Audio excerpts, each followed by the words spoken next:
నమస్కారం. మన ప్రెజెంటేషన్లోని మూడవ ముఖ్య విభాగమైన సెక్యూరిటీ ఆర్కిటెక్చర్ మరియు కంట్రోల్స్కు స్వాగతం. డేటా మరియు సిస్టమ్లను సమర్థవంతంగా రక్షించే పునాదిని ఎలా నిర్మించాలో ఈ సెషన్ వివరిస్తుంది. ఈ విభాగం ముగిసేసరికి సైబర్ సెక్యూరిటీలోని కీలక అంశాలను మీరు స్పష్టంగా అర్థం చేసుకుంటారని ఆశిస్తున్నాను. ఈ సెషన్ యొక్క ప్రధాన లక్ష్యాలు చూద్దాం. మొదట, డిఫెన్స్ ఇన్ డెప్త్ అంటే బహుళ రక్షణ పొరలు, మరియు జీరో ట్రస్ట్ అంటే ప్రతి యాక్సెస్ ప్రయత్నాన్ని ధృవీకరించడం వంటి ఆధునిక భద్రతా నమూనాలని అర్థం చేసుకుంటాం. తర్వాత, నివారణ, గుర్తించే మరియు సరిదిద్దే నియంత్రణలను గుర్తిస్తాము. ఇవి దాడులను ఆపడానికి, గుర్తించడానికి మరియు నష్టాన్ని తగ్గించడానికి ఎలా సహాయపడతాయో తెలుసుకుంటాము. అనంతరం, నియంత్రణలను పరిపాలనాపరమైన, సాంకేతిక మరియు భౌతిక విభాగాలుగా ఎలా వర్గీకరించాలో చర్చిస్తాము. ఉదాహరణకు, విధానాలు పరిపాలనాపరమైనవి, ఎన్క్రిప్షన్ సాంకేతికమైనది, కెమెరాలు భౌతికమైనవి. ఆపై, క్లౌడ్ వాతావరణంలో షేర్డ్ రెస్పాన్సిబిలిటీ మోడల్ను అర్థం చేసుకుంటాం. క్లౌడ్ ప్రొవైడర్ మరియు కస్టమర్ యొక్క భద్రతా బాధ్యతలను స్పష్టం చేస్తాము. చివరగా, ఆన్ ప్రెమిసెస్, హైబ్రిడ్ మరియు క్లౌడ్ ఎన్వైర్న్మెంట్స్ కోసం సురక్షితమైన ఆర్కిటెక్చర్ను ఎలా డిజైన్ చేయాలో నేర్చుకుంటాం. ఈ లక్ష్యాలన్నీ మీకు సైబర్ సెక్యూరిటీ ఆర్కిటెక్చర్లో బలమైన పునాదిని అందిస్తాయని నేను నమ్ముతున్నాను. గత స్లైడ్లో మనం హైబ్రిడ్ మరియు క్లౌడ్ ఎన్వైర్న్మెంట్స్ కోసం సురక్షితమైన ఆర్కిటెక్చర్ను ఎలా డిజైన్ చేయాలో తెలుసుకుంటామని చెప్పుకున్నాం. ఇప్పుడు, సైబర్ సెక్యూరిటీ ఆర్కిటెక్చర్లో ఉపయోగించే రెండు ముఖ్యమైన విధానాలను పరిశీలిద్దాం. ఒకటి, సాంప్రదాయమైన డిఫెన్స్ ఇన్ డెప్త్ మరియు మరొకటి, ఆధునికమైన జీరో ట్రస్ట్ ఆర్కిటెక్చర్. ముందుగా, డిఫెన్స్ ఇన్ డెప్త్ గురించి చూద్దాం. ఇది ఒక కోట లాంటిది. ఒకేసారి అనేక భద్రతా పొరలతో పెరిమీటర్, నెట్వర్క్, హోస్ట్, అప్లికేషన్ మరియు డేటా సెక్యూరిటీతో రక్షణ కల్పించడం దీని ముఖ్య ఉద్దేశ్యం. ఒక పొర విఫలమైనా మిగిలినవి రక్షణని అందిస్తాయి. అయితే, ఈ విధానం పెరిమీటర్ డిఫెన్సిబుల్ మరియు అంతర్గత నెట్వర్క్లో విశ్వసనీయత అనే అంచనాలపై ఆధారపడి ఉంటుంది. అంటే, బయటి నుంచే దాడులు వస్తాయి, లోపల ఉన్నవారిని నమ్మచ్చు అని అర్థం. ఇది మనకు చాలా సుపరిచితమైన విధానం. కానీ, లోపలి నుంచి వచ్చే బెదిరింపులు లేదా క్లౌడ్ మరియు రిమోట్ వర్క్ వంటి ఆధునిక వాతావరణాలలో ఇది అంత ప్రభావవంతంగా ఉండదు. ఇక, జీరో ట్రస్ట్ ఆర్కిటెక్చర్ విషయానికి వస్తే, దీని ప్రాథమిక సూత్రం ఎప్పుడూ నమ్మవద్దు, ఎల్లప్పుడూ వెరిఫై చేయండి. నెట్వర్క్ స్థానాన్ని బట్టి ఎటువంటి అంతర్గత నమ్మకం ఉండదు. ప్రతి వినియోగదారుడు, పరికరం మరియు అప్లికేషన్ను నిరంతరం ధృవీకరించడమే దీని లక్ష్యం. దీని ప్రధాన సూత్రాలు స్పష్టంగా వెరిఫై చేయడం, ఉదాహరణకు మల్టీఫ్యాక్టర్ ఆథెంటికేషన్తో కనిష్ట అధికారాలను అమలు చేయడం, బ్రీచ్ అయ్యే అవకాశం ఉందని ఎల్లప్పుడూ అనుకోవడం, ప్రతి యాక్సెస్ పాయింట్ను సురక్షితం చేయడం మరియు నిరంతరం పర్యవేక్షించడం. ఇది ఐడెంటిటీ, డివైజులు, నెట్వర్కులు, అప్లికేషన్లు మరియు డేటా అనే 5 కీలకమైన అంశాలపై రక్షణను కేంద్రీకరిస్తుంది. డిఫెన్స్ ఇన్ డెప్త్తో పోలిస్తే జీరో ట్రస్ట్ అంతర్గత బెదిరింపుల నుంచి మెరుగ్గా రక్షిస్తుంది. క్లౌడ్ మరియు హైబ్రిడ్ వాతావరణాలకు అనుకూలం. కానీ, దీనిని అమలు చేయడం కొంచెం సంక్లిష్టం, యూజర్ అనుభవంపై ప్రభావం చూపవచ్చు మరియు నిఘా వ్యవస్థలు మరింత పరిణతి చెందాలి. అయితే, ప్రస్తుత సైబర్ బెదిరింపుల దృష్ట్యా జీరో ట్రస్ట్ అనేది భవిష్యత్తుకు కీలకమైన భద్రతా విధానం. సైబర్ భద్రతలో జీరో ట్రస్ట్ లాంటి అధునాతన విధానాలను అర్థం చేసుకున్నాం కాబట్టి, ఇప్పుడు మనం ప్రాథమిక అంశాలైన వివిధ రకాల సెక్యూరిటీ కంట్రోల్స్ గురించి తెలుసుకుందాం. ఈ స్లైడ్లో మీరు సెక్యూరిటీ కంట్రోల్స్ను 2 ముఖ్యమైన కోణాల్లో విభజించడాన్ని చూడవచ్చు. ముందుగా, ఒక భద్రతా సంఘటనకు సంబంధించి కంట్రోల్స్ ఎప్పుడు పనిచేస్తాయి అనే దానిపై చూద్దాం. Preventive controls. ఇవి అసలు సంఘటనలు జరగకుండా, అంటే ముందే నిరోధించడమే లక్ష్యంగా పనిచేస్తాయి. ఉదాహరణకు, బలమైన పాస్వర్డ్ల విధానాలు, ఫైర్వాల్లు, డేటా ఎన్క్రిప్షన్ మరియు ఉద్యోగులకు భద్రతా అవగాహన శిక్షణ. ఇవి అత్యంత ప్రభావవంతమైనవి, సరైన విధంగా అమలు చేస్తే బెదిరింపులను అరికట్టతాయి. Detective controls. ఏదైనా సంఘటన జరిగిన తర్వాత వాటిని గుర్తించి అలర్ట్ చేయడానికి ఇవి ఉపయోగపడతాయి. SIEM అంటే security information and event management వ్యవస్థలు, చొరబాటును పసిగట్టే సిస్టమ్స్ ఐడిఎస్, లాగ్ మానిటరింగ్ మరియు వల్నరబిలిటీ స్కానింగ్ వంటివి దీనికి ఉదాహరణలు. ఇవి ముప్పులను వేగంగా గుర్తించి ప్రతిస్పందించడానికి కీలకం. కరెక్టివ్ కంట్రోల్స్ ఇవి సంఘటన జరిగిన తర్వాత సిస్టంలను సాధారణ స్థితికి తీసుకురావడానికి సహాయపడతాయి. ఇన్సిడెంట్ రెస్పాన్స్ ప్రొసీజర్స్, మాల్వేర్ తొలగింపు, డేటా బ్యాకప్ మరియు డిజాస్టర్ రికవరీ వంటివి ఇందులో ఉంటాయి. ఇవి సంఘటనల ప్రభావాన్ని తగ్గించి రికవరీ సమయాన్ని తగ్గిస్తాయి.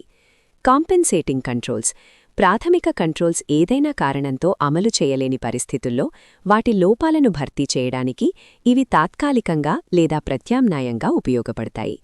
ఇక కంట్రోల్ స్వభావాన్ని బట్టి అవి 3 రకాలుగా విభజించబడ్డాయి.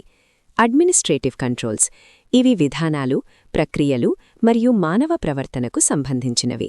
భద్రతా విధానాలు, యాక్సెస్ అభ్యర్థనల ఆమోదం మరియు ఉద్యోగుల బ్యాక్గ్రౌండ్ చెక్ వంటివి.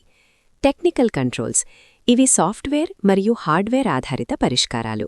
ఫైర్వాల్లు, ఎన్క్రిప్షన్, మల్టీఫ్యాక్టర్ అథెంటికేషన్ ఎంఎఫ్ఏ మరియు యాంటీవైరస్ సాఫ్ట్వేర్ వంటివి. ఫిజికల్ కంట్రోల్స్ చివరగా ఇవి భౌతిక భద్రతకు సంబంధించినవి.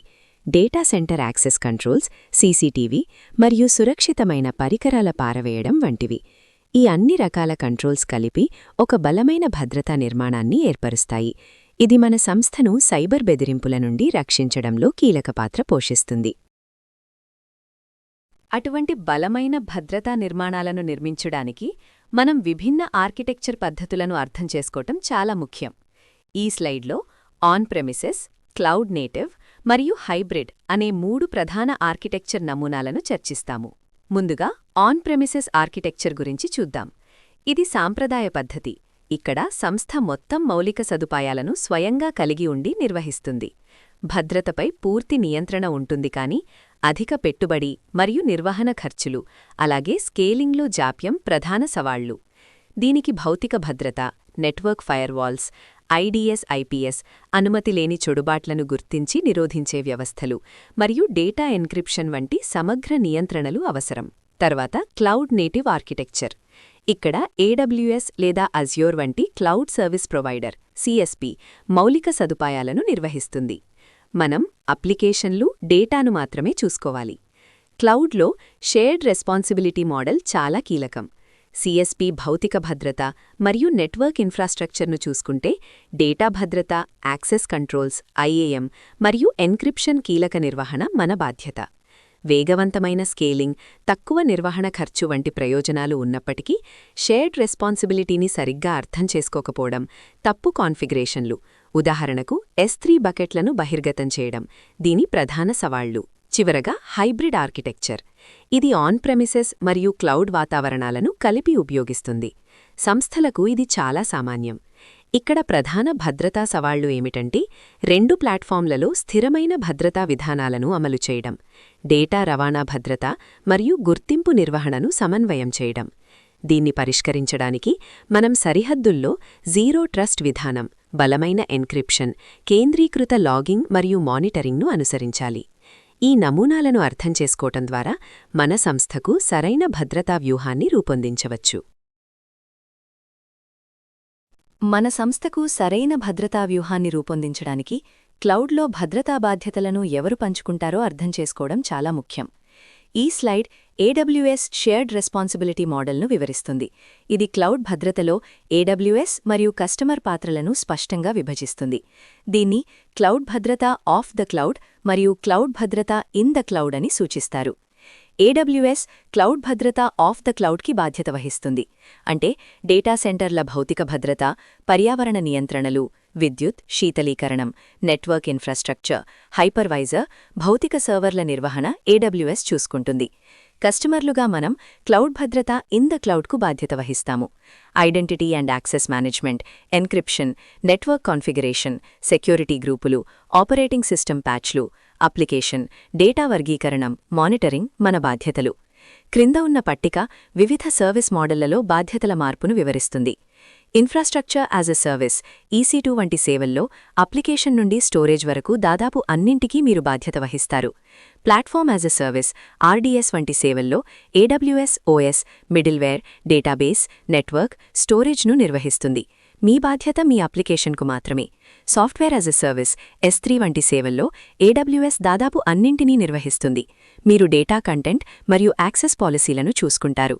ఇన్ఫ్రాస్ట్రక్చర్ యాజ్ ఎ సర్వీస్ నుండి ప్లాట్ఫామ్ యాజ్ ఎ సర్వీస్ మరియు SaaS వైపు వెళ్లే కొద్దీ AWS ఎక్కువ భద్రతా బాధ్యతలను తీసుకుంటుంది. తద్వారా మన నిర్వహణ భారం తగ్గుతుందని ఈ పట్టిక స్పష్టం చేస్తుంది. ముందుగా షేర్డ్ రెస్పాన్సిబిలిటీ గురించి చర్చించుకున్నాం కదా.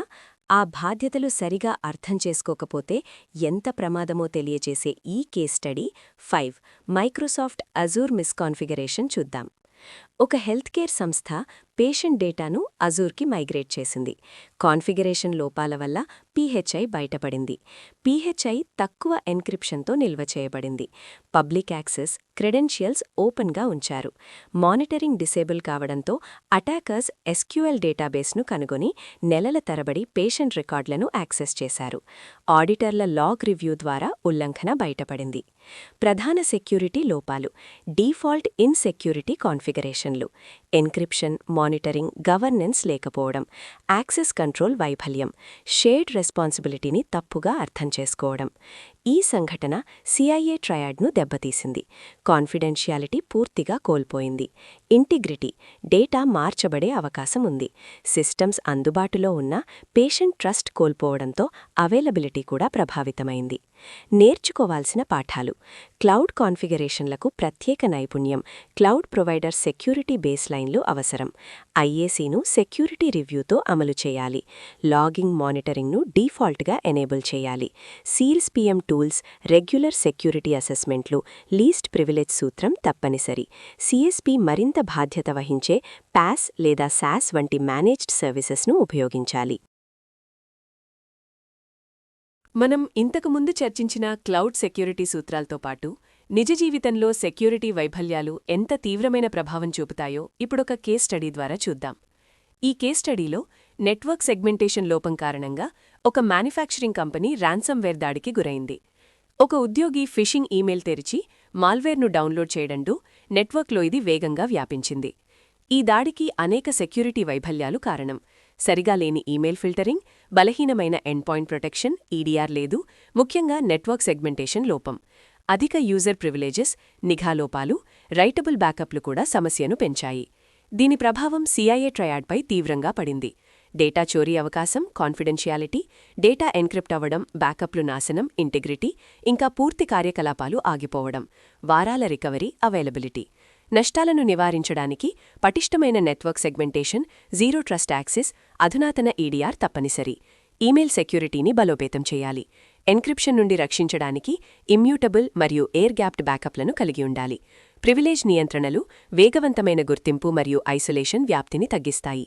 మొత్తం మీద ఈ దాడి కంపెనీకి $10 మిలియన్ పైగా ఖర్చయ్యే అవకాశముంది. ఈ కేస్ స్టడీ ద్వారా సమగ్రమైన సైబర్ సెక్యూరిటీ వ్యూహం ఎంత కీలకమో మనం అర్థం చేసుకోవచ్చు. మీ సమయానికి ధన్యవాదాలు. ఏవైనా ప్రశ్నలుంటే అడగవచ్చు.